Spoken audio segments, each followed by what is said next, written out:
Nagbaba na nga tayo mga amiga ng 300 kilos na mga honeydew. Display na nga rin tayo ng mga pandinda nating mga mangga, mga talong, mga kamatis at alamang. At humarbest na naman nga tayo ng 200 kilos na hito. Tinda natin ng inihaw at live na hito. So ayan, nagchap-chap na nga rin tayo o nagtakal-takal na nga tayo ng manggang ginayat-gayat at lalagyan nga natin ng alamang. Hello mga amiga, mga kahito, panibagong araw, panibagong pagtitinda na naman dahil bumaba ng Nueva Ecija yung aking mga magulang para kumuha ng mga paninda natin. Eto nga't binababa na nga rin natin para makalangoy na nga ng maayos yung ating hito.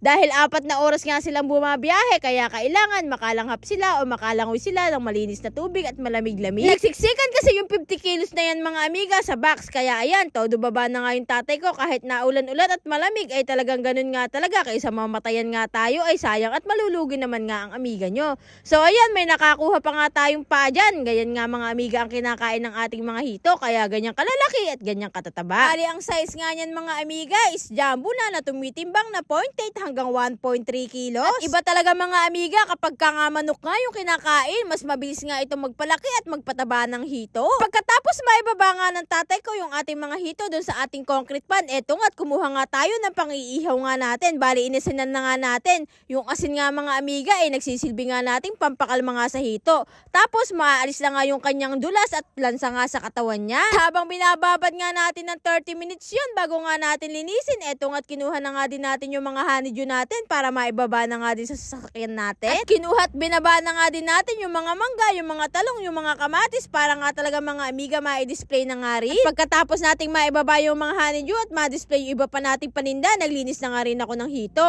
At pagkatapos maglinis, syempre nagpabaga na nga ako ng ating uling para nga din makapag-ihaw na nga din tayo. At sakto, sinabay ko na nga din talaga mga amiga yung uulamin ko. Nag-ihaw nga lang din ako ng talong. At ang sausawan nga talaga mga amiga mangga, kamatis, alamang, sili at saka nga din sibuyas ay talaga namang sausawan pa nga lang ay ulam na. Tapos sinabayan ko nga mga amiga ng inihaw na hito ay talaga namang napa-extra rice at lusog-busog na naman nga ang amiga nyo. May lakas na naman nga ako magtrabaho sa maghapon hanggang magdamag pala kahit nga abuti. Pero ay na nga mga amiga sa pagtitinda na magdamag. Ano yun, wala nang pahinga, patay katawan, hindi hanap buhay ang tawag doon. Eto nga't pumunta na naman nga tayo dito sa kabilang pwesto natin sa Baler para nga tayo naman ang magbantay dito dahil Biyernes nga ngayon mga amiga at bukas nga ay araw ng Sabado. Kapag ka Sabado nga mga amiga ay nagtitinda nga tayo sa palengke nga ng Baler at araw nga ng palengke day. May mumunti nga tayong pwesto doon kaso nga lang mga amiga tuwing Sabado nga lang din talaga. Doon nga din magbabantay sila mama at ang tinitinda nga nila doon yung mga prutas nga nating mga paninda katulad nga ng pakwan, melon, honeydew, mga mangga at mga pinya. Doon nga din ako tindang balaw doon, alamang malapit nga tayo mga amiga doon sa may station nga ng bus. Bungad at pagpasok nyo nga ng palengke, makikita nyo nga yung mga nagtitinda ng pakwan noon, doon ng hanay nga natin sa pagtitinda. After nga nyan mga amiga, eto nga't nagbalat nga tayo ng mangga para nga din ikap-kap at lalagyan nga natin ng alamang yan. Ang benta nga natin dyan mga amiga ay 30 pesos nga lang, may kasama na nga siyang alamang at balaw. Ay balaw, isa lang pala iyo. Yung mga pangit na balat kasi talaga mga amiga ay binabalatan ko na kasi nga mga amiga akala nga nila ay sira yun. So ayan, parang hindi masayang at mahinog agad kaya ayan ang ginagawa natin.